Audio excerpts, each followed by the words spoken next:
Why do you love Margate? Thanks for making it less shit. Whose question was that? Are you from Margate? Yeah. That's lovely. Barbados. That's better than why did you come to Margate? Get out of our town. That's I think I should take that. I think I've gone to the wrong person. But I'm joking. John can actually be seen in Margate jogging in brogues and a suit. Yeah. But that's making it more shit over, isn't it? But I think, because I went for a coffee with John and Gary earlier when Pete was on his way at a place called Cafe 1000 over there. And long before Rough Trade was here, this was our field. This was 25 years ago, and we used to meet there. We used to meet Razzers, and we used to discuss our plans and our schemes and I met a lovely fellow from Cardiff. He came up, and anyway, he was talking about moving to London and at what point the city got that magic. He's here probably, aren't you? Yeah, sir. And I think there's a certain, if you're looking for the sort of fairy tale, dream catching kind of what's the word? Geographic. No, geopsychography. Psychogeography. Yeah, I think there's a sort of psycho. When a town's in flux, when a city like London is a kind of organism that's always changing and evolving, and I think, you know, if you're in that mindset, to find that kind of artistic, dream-catching mindset, then there's a real kind of, you can really you feel it in the air. There's danger and run down, and then when you get a place that's so ground down for centuries, and then the artists have a renaissance there and don't get killed, and other artists go, you don't get killed there. Amazing. And well, thank you.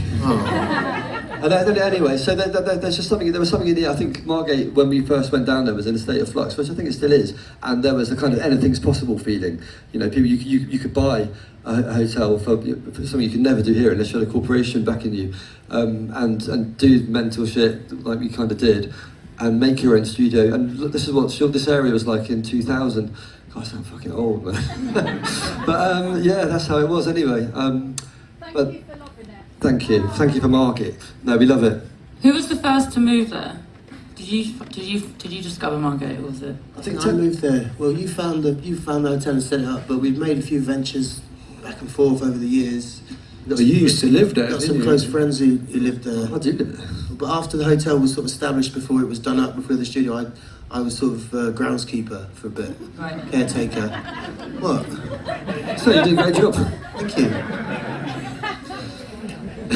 Yeah, that was actually quite funny. For David, the David, we got the keys to the building. Yeah. And None of us had seen it before. You should have seen their faces, man. Yeah, you should have seen them.